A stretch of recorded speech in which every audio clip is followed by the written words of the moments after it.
एक legendary poet है, उनकी कुछ लाइंस हैं कि वो बताते हैं कि हमें अपने डिसीजन पे स्टिक रहना चाहिए और अपना हार्डवर्क करते रहना चाहिए कंसिस्टेंटली। तो कुछ लाइंस इस प्रकार हैं कि लेकिन नौका तट छोड़ चली पता नहीं किस ओर चली, लेकिन नौका तट छोड़ चली पता नहीं किस ओर चली, यह बीच नदी की धारा है सूझता ना कोई सहारा है, ले लील भले ये धार मुझे, ले लील भले ये धार मुझे, लेकिन लौटना नहीं स्वीकार मुझे। सबसे पहले तो आप सभी को होली की बहुत बहुत शुभकामनाएं। और क्योंकि होली आई है, एक फेस्टिवल आया है, और उस फेस्टिवल से पहले हमने सोचा कि क्यों ना हम अपने ईवीडियो में भी कुछ रंग शामिल करें। तो आज हम आप सभी के सामने एक नई जिज्ञासा से भरा हुआ चैनल या एक नई जिज्ञासा से भरी हुई चीज पेश करने वाले। पढ़ाई अच्छा है, कॉन्सेप्ट रहते हैं, ग्रामेटिकल पोर्शन के लिए आप ईवीडियो में जुड़े हुए हैं। मैंने आपसे बोला भी था और कहा भी था कि ईवीडियो के साथ में कुछ ऐसे भी टॉपिक या ऐसी भी चीज़ें आपके समक्ष पेश करेंगे जिसमें कि कुछ टैलेंट दिखाया जाए। तो आज आपके समक्ष ईवीडियो टैलेंट लेके आए हैं। शुरुआत बहुत छोटी जगह से होती है, लेकिन इंसान धीरे धीरे आगे बढ़ता है। और अभी फिलहाल हम सबसे पहले इसका मकसद क्या है लाने का, अगर हम बात करें कि इसका मकसद क्या है या ये क्यों लाया गया, इसलिए लाया गया कि आप प्रेरणा से भरे रहें। मुझे लगता है कि अगर इंसान के अंदर प्रेरणा रहेगी, अगर इंसान के अंदर किसी चीज को चाहने की जिज्ञासा रहेगी, तो इंसान धीरे धीरे चाहे जिस भी परिस्थिति में हो वो आगे बढ़ता रहेगा।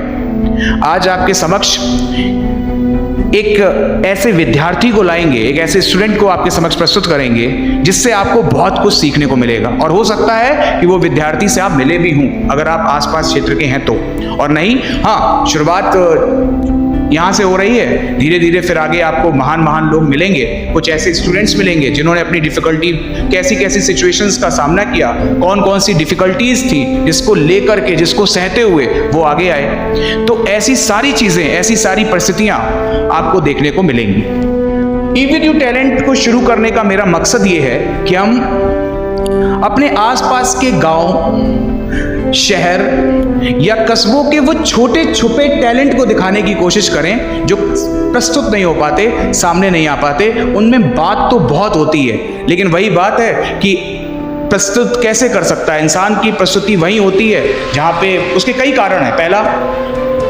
या तो वो अपने लक्ष्य को ऊपर प्राप्त करता है, फेमस होता है तो लोग उसके सामने आ जाते हैं। जब तक पॉपुलैरिटी नहीं होती है तब तक लोग उसको इतना पसंद नहीं करते हैं। लेकिन क्या आपको पता है कि आपके आसपास निकट मोहल्ले में कई ऐसे लोग हैं जो बहुत कुछ कर रहे हैं? उन्हें समझने की कोशिश करिएगा। तो पहला आज का जो हमारा ये प्रेजेंटेशन है, ये एक ऐसे स्टूडेंट के साथ होने जा रहा है जिसने बिधुना के एक विद्यालय से अपना 10th और 12th किया, और उस विद्यालय का नाम, उस स्कूल का नाम था रैपिड ग्लोबल स्कूल। बहुत ही अच्छे मार्क्स लेने के बाद में किस तरीके से उसने अपने आप को आगे बढ़ाया, किस तरीके से वो अपने आप को मेंटेन करता था, किस तरीके से अपने टाइम पीरियड को मेंटेन करता था, इसके अलावा आप उससे क्या सीख सकते हैं, ये सारी ही चीज़ें लेकर आपके सामने प्रदर्शित हुए हैं अपने ईवीडियो टैलेंट पर। इसके लाइक करें, इसे सब्सक्राइब करें, क्योंकि अब ये बात कहना पड़ रहा है लाइक करें, सब्सक्राइब करें, आगे बढ़ाएं, ऐसा कुछ नहीं है हमारा मकसद। हमारा मकसद ये है कि सब्सक्राइब इसलिए करें कि आप इसके टच में रहें, आपको अपने आसपास का पता लगता रहे। लाइक इसलिए करें कि पसंद आए, ऐसे लाइक ना करें। अगर पसंद आता है तो लाइक करें, पसंद नहीं आ रहा तो कोई इशू नहीं है। शेयर जरूर करें, क्योंकि सपोर्ट की बहुत जरूरत होती है किसी भी चीज को स्टार्ट करने के लिए। तो मैं आपके सामने देव को बुलाना चाहूंगा। देव प्लीज कम, आ जाइए। Good morning sir. Good morning sir. I hope sir आप अच्छे हैं, and it is a pleasure meeting you. And आप ये नई शुरुआत कर रहे हैं तो बहुत अच्छा लग रहा है। ठीक है, थैंक यू देव। एक्चुअली देव, क्या मैं आपसे आपके इंट्रोडक्शन के बारे में पूछ सकता हूं? क्या आप मुझे बताएंगे कि किस प्रकार से आपने कहां से पढ़ाई की और किस प्रकार से आप आगे बढ़ रहे हैं या बढ़ना चाह रहे हैं, या आप हमारे जो विद्यार्थी हैं इन्हें आप क्या क्या चीज़ें ऐसी हैं जो मतलब इनके लिए अच्छी हों, किस तरीके से अपने आप को मेंटेन करें? क्योंकि क्या हो रहा है ना कि बच्चा पढ़ाई करता जा रहा है, लेकिन उसको ये नहीं पता है कि हम पढ़ाई क्यों कर रहे हैं, या इसका जो उच्चतम स्थान है वो क्या है, या फिर जो उसके मोटिव्स और गोल हैं उसको वो किस प्रकार से मतलब प्राप्त कर सकता है। ये थोड़ा सा बताइए प्लीज। फर्स्टली सर, आपका फर्स्ट क्वेश्चन था मेरे बारे में पर्सनली। तो मैंने अपना class 12th and 10th rapid global school Vidhuna Auraiya से किया है, and I scored 91% in class 10th, and in 12th I score 94%, and I was rank 10 in the district Auraiya, and also I was awarded by IPS Trivedi Singh at that point of time. तो it was a sense of satisfaction and pleasure also, and I feel proud. I also feel proud achieving that।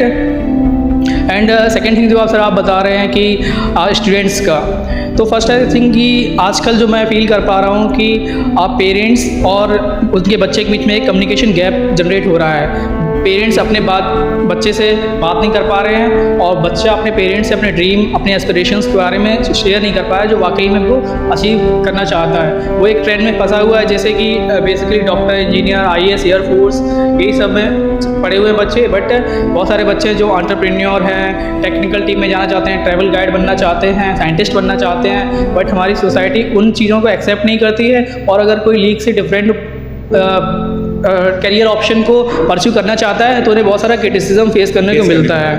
And more over sir, Bidhuna की बात करें तो विधुना में ये है कि talent तो बहुत है, बट लैक ऑफ अपॉर्चुनिटीज़ है, जिसकी वजह से बहुत सारे बच्चे अपना ड्रीम का मन मार लेते हैं और वही करते हैं जो एक ट्रेंड चलता आ रहा है, और उसमें फिर वो बहुत सारी डिफिकल्टीज फेस करते हैं। And luckily I was fortunate enough that मेरे पेरेंट्स ने मेरे एम को परस्यू करने के लिए मुझे फ्रीडम दिया, and I am doing that, and so I am very blessed. Okay, बहुत कुछ आपसे सीखने को मिला है कि अपॉर्चुनिटीज़ की लैक ऑफ अपॉर्चुनिटीज़ है। अच्छा, बहुत अच्छा लगा इस चीज़ को समझ करके, और इसमें हम लोग अभी कई चीज़ें इम्प्रूव कर सकते हैं, और इसके लिए कई सारे मतलब जो है तरीके ऐसे अपनाए जा सकते हैं जिससे इन चीज़ों को कम किया जा सके। अच्छा, क्या देव, मैं आपसे पूछ सकता हूँ, मैं आई आस्क दैट कि बच्चे जो हैं अपने विधुना के एनवायरनमेंट के, क्योंकि हम लोग विधुना में है फिलहाल, तो हम चाहते हैं कि विधुना के एनवायरनमेंट से ही शुरुआत की जाए।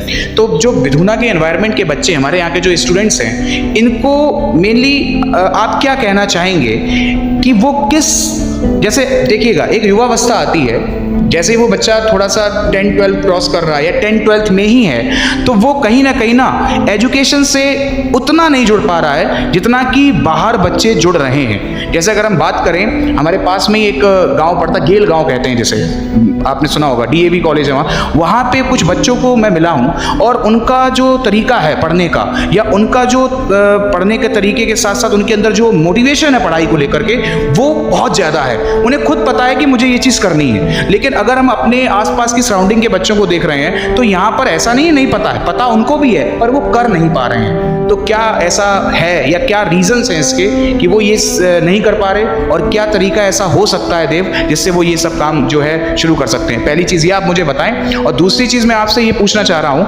कि आपने भी बहुत कुछ फेस किया होगा। आप रैपिड में रहे, रैपिड में आपके क्या 10th में क्या परसेंटेज था? आप क्या बता सकते हैं मुझे प्लीज़? 91%। अच्छा, और 12 में क्या परसेंटेज रहा? What is 12%? 94%। ओके, 94। एंड अब क्या चल रहा है? नीट प्रिपरेशन चल रही है, ठीक है। पहले तो आप अपने आप से मुझे रूबरू कराएं कि कैसे कैसे क्या हुआ, और आपका नीट की तरफ क्यों गया, और फिर नीट को थोड़ा सा बताने के बाद में आप मुझे इस क्वेश्चन का आंसर दें जो मैंने आपसे प्रीवियस पूछा था कि बच्चे कैसे 12th और 10th के अपने जो हैं वो अपने आप को कैसे आगे बढ़ाएं। ठीक है, okay. Sir, firstly sir, I was very blessed, जैसे कि मैंने पहले बोला कि मुझे शुरू से ही एक अच्छे टीचर्स मिले, एंड और बीइंग मेरे पेरेंट्स हैं वो बहुत सपोर्टिव हैं, और मेरे फादर एक गवर्नमेंट टीचर हैं, तो reason being I got good touch in good people. तो शुरू से मुझे अच्छे टीचर्स मिले जिन्होंने मुझे समझाया, चीज़ों के बारे में अवेयर कराया, और वो ड्रीम देखने की एक ज़ील पैदा की जो बहुत कम टीचर्स में होती है। क्योंकि यूजुअली क्या होता है, हमारे लोकल में हम टीचर्स हैं वो स्कूल में कम पढ़ाते हैं और बच्चे पढ़ने जाते हैं उनसे कोचिंग, और इसमें आयरनी ये है कि जिन टीचरों से हमें स्कूल में समझ में नहीं आता, उन्हीं टीचरों से हम लोग पैसे दे के ट्यूशन और पढ़ने जाते हैं। बहुत ही मतलब ये वो कॉन्सेप्ट देव ने उठाया है जो कॉन्सेप्ट रियल में होता है पर हम बोल नहीं पाते, ना स्टूडेंट बोल पाते हैं और ना उनके पेरेंट्स भी नहीं बोल पा रहे। उसका रीज़न है पेरेंट्स को ये लग रहा है कि अरे वो स्कूल के टीचर है तो वो कहीं ना कहीं उनसे अच्छा खासा साथ बच्चे को जो है ना हेल्प कर देंगे, ऐसा कुछ। ठीक है, yes very good। Sir. And after that जैसा कि आपने पूछा कि मेरा मेडिकल लाइन की तरफ इंक्लिनेशन क्यों आया, क्योंकि जब मैं क्लास 11th में आया तो मेरा 4-5 ग्रुप ऑफ फ्रेंड्स का सर्कल था, बट मेजोरिटी ऑफ ने मैथमेटिक्स ऑप्ट कर लिया था। तो I was also good in mathematics, मेरे बहुत अच्छे मार्क्स आए, अराउंड 95 समथिंग मार्क्स आए थे 10th में, आई डेंट रिमेंबर। तो बट और फिर मैंने 4 महीने मैथमेटिक्स पढ़ा भी रैपिड ग्लोबल स्कूल में 11th में। इतना मार्क्स गेन करना, और वो भी लोग, क्योंकि यहाँ का बच्चा ये कहता है यार कुछ है ही नहीं, है ना, उस परिस्थिति में आप ये कर रहे हैं। एंड आफ्टर 4 महीने सर मैथमेटिक्स पढ़ने के बाद मुझे लगा कि नहीं, मैं इस चीज़ के लिए नहीं बना हूँ। मुझे लगा कि मेडिकल चीज़ में एक वो मेरा एक बाई नेचर है। मैंने अपने इसकी खोज की, जैसे बोला जाता है ना कि अगर आप क्रिकेट के प्लेयर को अगर हॉकी का वो थमा देंगे और आप कोई गोल नहीं स्कोर कर पा रहे हो, ये नहीं कर पा रहे हो, है ना, तो वही बात हो गई ना कि अगर लता मंगेशकर को बोला होता उनके फादर ने कि तू फास्ट बॉलर बन जा, तो नहीं बन पाती ना। Very good. तो वही मुझे लगा कि वो मैं हॉकी नहीं पकड़ूंगा, मुझे क्रिकेट पसंद है, मेरा वो नेचर है कि मुझे को लोगों को ट्रीट करना, उनके इमोशन समझना, उनको हेल्प करना अच्छा लगता है। तो फिर मैं इसलिए मेडिकल सेक्टर में आया और ये परस्यू किया, और मेरे पेरेंट्स ने सपोर्ट किया, दैट्स थिंग। एंड जो प्रीवियस क्वेश्चन सर आपने पूछा था कि यहाँ पे यूथ का क्या प्रॉब्लम चल रहा है, वो करना चाहते हैं बट नहीं कर पा रहे हैं, वो मेनली ये है कि सर कि यूथ के अंदर एनर्जी बहुत है, बट उसका जो डायरेक्शन है वो डायरेक्शन लेस है। एंड जो और उसमें भी सबसे मेजर लेक है कि यहाँ पे जो टीचर्स हैं वो जस्ट बेसिक टीचर्स हैं, बहुत सारे अच्छे भी हैं, तो उनकी इंपॉर्टेंस नहीं समझी जाती है। एंड टीचर जो हैं वो उस फील्ड में जो बच्चे करना चाहते हैं उसमें एक्सपर्टीज़ नहीं है, तो इस वजह से बच्चों को प्रॉब्लम्स आती है कॉन्सेप्ट डेवलप करने में। इसीलिए कि विधुना के बच्चों को कोई भी इंट्रेंस निकालने में 3-3, 4-4 साल लग जाते हैं, वो नहीं निकाल पाते हैं। तो हमें इस चीज़ पे काम करना चाहिए, और पेरेंट्स को भी सोचना चाहिए अच्छे टीचर्स की वैल्यू करें, और अपने बच्चे के साथ एक कम्युनिकेशन गैप मेंटेन नहीं होना चाहिए। क्योंकि अगर बच्चा आपसे अपनी बात शेयर कर पा रहा है और फिर आप उसको समझाओ कि बेटा ये सही है, ये गलत है, that is very good indication of your parenting. अगर बच्चा आपसे अपनी बात शेयर ही नहीं कर पा रहा है तो आपकी पेरेंटिंग में बहुत बड़ा एक लैक है, जो आपको फ्यूचर में वो भरना पड़ सकता है। ठीक है। Yes sir, yes sir. आपके आंसर्स जो थे वो बहुत ही कहीं ना कहीं सोचा जाए और समझा जाए, विचार किया जाए इन चीज़ों पे, तो आंसर्स समझने वाले भी थे और इन पे ध्यान देने की भी ज़रूरत है। कहीं ना कहीं जो आपने बताया सारी चीज़ें समझने वाली हैं। अच्छा देव, माय नेक्स्ट क्वेश्चन इज़ कि एजुकेशनल आपका मैंने आपसे पता कर लिया, आपका फीडबैक ले लिया, आपका इंट्रो भी कहीं ना कहीं मैंने ले लिया, तो मुझे आप कहीं ना कहीं ये बताइए, एक अजीब सा क्वेश्चन तो नहीं है ये क्वेश्चन, हम चाहते हैं कि हम हर किसी से पूछें, अगर जो भी हमारे विधुना के बच्चे हैं, है ना, स्टूडेंट हैं या विधुना के कोई भी व्यक्ति हैं, तो हम उनसे ये पूछ रहे हैं कि आपने विधुना से क्या सीखा, विधुना से आपने क्या सीखा, और अगर वो जो सीखा क्या वो उसमें जो भी सीखा है उसको एक्सप्लेन करिए बस।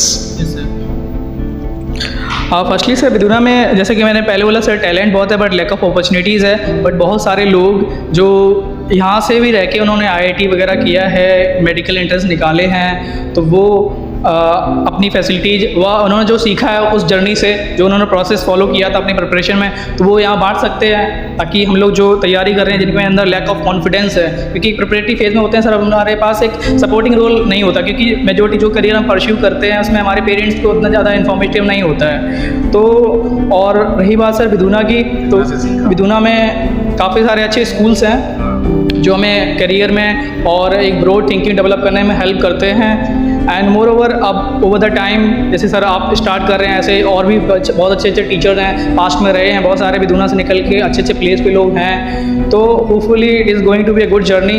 अगर हम विधुना में जो नए डेवलपमेंट करें तो वो काफ़ी हेल्पफुल होने वाला है, और ये हर एक स्टूडेंट कभी अंडर कॉन्फिडेंट फील नहीं करेगा कि हमारे पास लैक ऑफ फैसिलिटीज़ या अपॉर्चुनिटीज़, क्योंकि आजकल यूट्यूब भी आ गया है तो बहुत अच्छी अफोर्डेबल कॉस्ट में and all the free also education available है। बस मेन चीज़ है कि अपने आप को सही डायरेक्शन देने का, अपने टाइम को सही तरीके से यूटिलाइज करने का 24 आवर, तो उसको हम लोग अगर सही तरीके से डायरेक्शन लगाएंगे तो hopefully we are going to get a good result. वो एक इंग्लिश में हिंदी में एक शायरी है कि कर्म करो तो फल मिलता है, कर्म करो तो फल मिलता है, आज नहीं तो कल मिलता है, जितना गहरा हम खोदेंगे उतना मीठा जल मिलता है, कर्म करो फल मिलता है, आज नहीं तो कल मिलता है। तो हमें यही कॉन्सेप्ट फॉलो करना है, और इस दौरान सर हमें बहुत सारा क्रिटिसिज्म भी फेस करने को मिलता है, बट वही बात होती है ना सर कि हम अगर कुछ डिफरेंट डिसीजन लेते हैं तो हमें always we are going to face challenges, but हमें अपना जो डिसीजन लिया है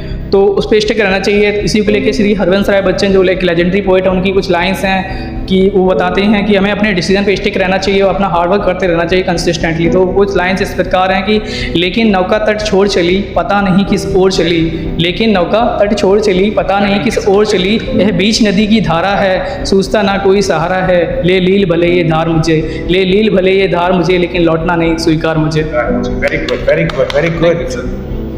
कहीं ना कहीं आपने मुझे मोटिवेशन से भर दिया है ना, और यही चीज़ तो बस, क्योंकि मैं चाहता हूँ कि मैं बच्चों के साथ हमेशा टच में हूँ और उनसे बहुत उनके ही जो प्रेरणा है, उनकी ही प्रेरणा मुझे और ज़्यादा प्रेरणा से भर देती है जब मैं बच्चों से मिलता हूँ और उनसे बातचीत करता हूँ। और उनकी जिस प्रकार की ये जिस प्रकार की उनकी प्रेरणा होती है, जिस प्रकार की उनकी शायरी है, जिस प्रकार का वो सोचते हैं, वो चीज़ें उस पर कोई फोकस नहीं करता है, वो कोई किसी को कोई मतलब नहीं है। लेकिन अगर हम नेचर पे जाएं, प्रकृति पे जाएं, थोड़ा प्रकृतिवाद देखें, तो कहीं ना कहीं प्रकृति को जब हम देखेंगे तो हम पाएंगे कि यही सारी चीज़ें बहुत इंपॉर्टेंट हैं। हम लोग क्या हो गया है कहीं ना कहीं आजकल फिजिकली और मेंटली दोनों तरीके से ना शिकार हो चुके हैं कुछ चीज़ों का, मुझे जो ऐसा लगता है। और मुझे लगता है कि हमें उन चीज़ों से हट करके कहीं ना कहीं उन चीज़ों के साथ जुड़े रहना चाहिए जो चीज़ें रियल में हैं, जो वास्तविकता में हैं और जो नेचर से रिलेटेड है, मतलब प्रकृति से रिलेटेड है। बहुत अच्छी लगी आपकी ये आपके द्वारा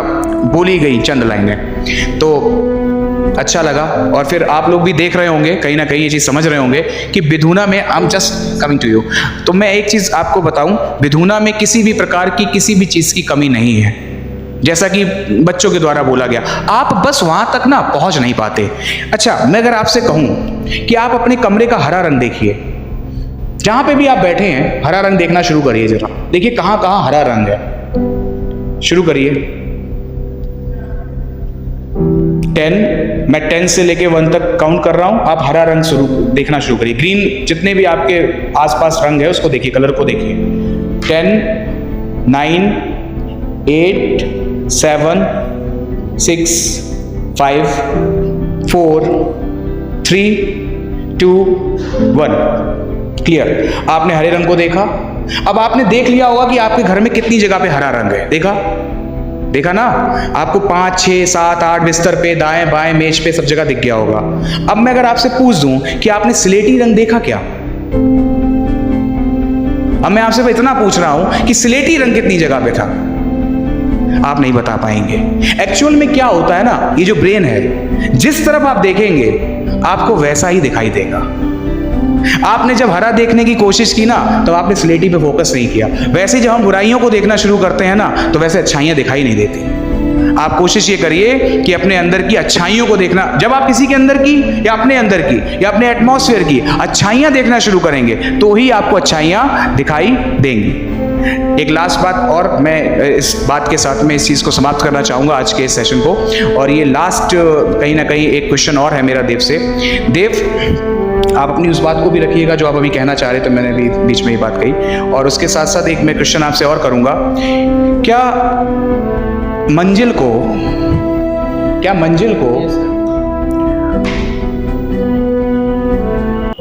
अकेले स्ट्रगल से, बिना लोगों की हेल्प के, ये क्योंकि बहुत सारे क्वेश्चंस बच्चों के ये रहे हैं कि हमारे तो चाचा जी नहीं हैं, हमारे भैया नहीं हैं, हमारे माता नहीं है, हमारे पिताजी नहीं है। ये बच्चे बहुत डरे हुए हैं। इस टाइप के बच्चे जो है ना, बहुत डरे हुए। एक बच्ची है, मैं उसका नाम नहीं, उसको भी बुलाऊंगा, अभी कुछ दिन बाद बुलाऊंगा, जिसके पेरेंट्स नहीं है। और वो कहाँ पे है वो? अभी थोड़ा और पहुंच जाने दो उसको, फिर मैं यहाँ पे बुलाऊंगा आपके सामने, उसको प्रेजेंट करूंगा, आगे सेशन में रहेगी वो भी। आप बस ढूंढते नहीं, मैं विधुना की अच्छाइयां ढूंढने में लगा हूं। आप नकारात्मकताएं देखेंगे तो नकारात्मकताएं ही दिखाई देंगी आपको। तो क्या एक बच्चा जिसके आसपास कुछ भी नहीं है, बहुत अकेला है, या गांव का माहौल है, बनना तो मतलब देख तो बहुत कुछ रहा है, क्या ऐसे वो अचीव कैसे करे और कर सकता है? पहली चीज। और दूसरी चीज देव, मैं जो आपसे पूछूंगा वो ये है, आप भी बहुत स्ट्रगल करते हुए आए, आपने रैपिड में बहुत अच्छे से अपने एजुकेशन को लिया। इसके बाद आपने नीट का प्रिपरेशन, जैसे मुझे पिताजी से पता चला और मुझे सराउंडिंग से भी पता चला, और आपने भी मुझे बताया कई बार, नीट का एग्ज़ाम आपने फर्स्ट टाइम दिया, जिसमें कि आप शायद है ना। हाँ, आप शायद उसको पास क्रैक नहीं कर पाए। सेकेंड आपने अटैम्प्ट दिया, सेकेंड अटैम्प्ट में आपने पास कर लिया, और पास करने के बाद आपको गवर्नमेंट कॉलेज भी मिला, लेकिन आपने लगभग, मुझे लगता है 18 लाख लोग इस एग्ज़ाम को देते हैं, और 18 लाख में से लगभग 40,000 लोग सिलेक्ट होते हैं, ठीक है ना। और उसमें से एक आप सिलेक्ट हुए, अभी एग्ज़ाम आपका क्रैक हुआ, लेकिन आपने उसको भी छोड़ा। आपने कहा नहीं, मुझे ये नहीं चाहिए, मुझे अपना ड्रीम कॉलेज चाहिए। ये वाली सोच जो है ना, इसको ज़रा एक्सप्लेन करिए प्लीज़। मुझे ये वाली सोच ही चाहिए। फर्स्टली सर थैंक यू, जो आपने अभी बात बोली कि हरे कलर वाली, तो वो हमारा इंटेंस फोकस दिखाता है कि हम जिन चीज़ों पे फोकस करते हैं वही चीज़ें हमें दिखाई देती हैं। अगर हम लोग अपॉर्चुनिटीज़ पे फोकस करेंगे तो हमें अपॉर्चुनिटीज़ देखेंगी, अगर हम लोग प्रॉब्लम्स पे फोकस करेंगे तो हमें प्रॉब्लम्स देखेंगी।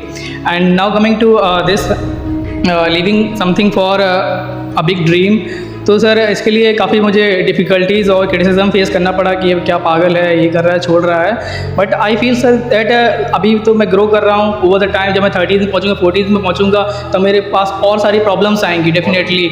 तब मैं जब वापस लुक बैक करूँगा कि मैंने अपने ड्रीम के लिए एक चीज़ जो मुझे मिल रही थी, या फिर जो कॉलेज जो बहुत सारे लोगों का पहले से ड्रीम होता है, उसको मैं छोड़ के अपने ड्रीम के लिए दोबारा हार्डवर्क करना चाह रहा हूँ। तो मैं जब वापस 10-15 साल बाद या 5-6 साल बाद जब मुझे डिफ़िकल्टी आई, मैं सोचूंगा, तब मैं ये सोचूंगा कि मैंने उस टाइम जब मेरे पास अपॉर्चुनिटी थी, तब मैंने अपने ड्रीम को गिव अप नहीं किया। तो जब मैं वापस इस चीज़ को रिकॉल करूँगा तो वो मुझे बहुत एनर्जी देगा कि उस टाइम इतने डिफ़िकल्ट सर्कमस्टेंसेस थे, एंड बट मैंने वहाँ पे गिव अप नहीं किया। और कभी कभी होता है लोगों को जीरो से नहीं सर, माइनस से शुरुआत करनी पड़ती है लाइफ में, तो वो कभी कभी मेरे साथ भी सिचुएशन ऐसी आई, कुछ ऐसे सर्कमस्टेंसेस रहे।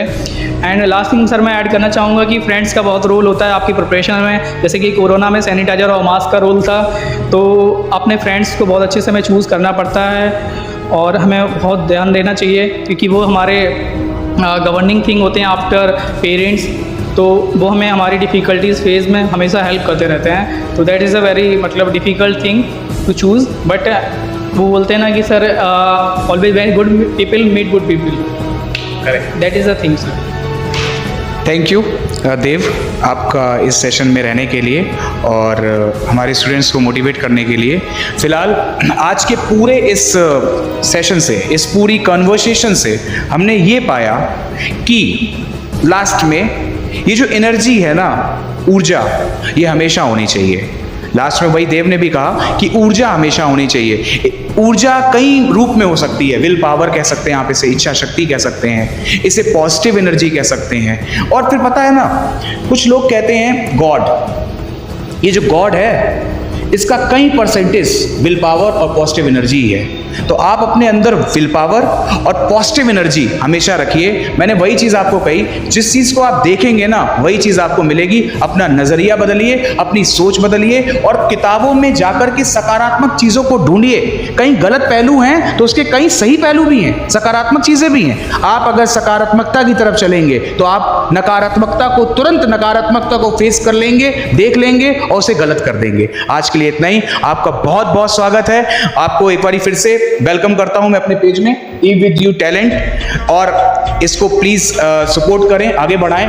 नेक्स्ट सेशन में एक नए व्यक्ति के साथ, एक नई ऊर्जा के साथ शुरू करेंगे। आज के लिए इतना ही। भारत माता की जय, जय हिंद।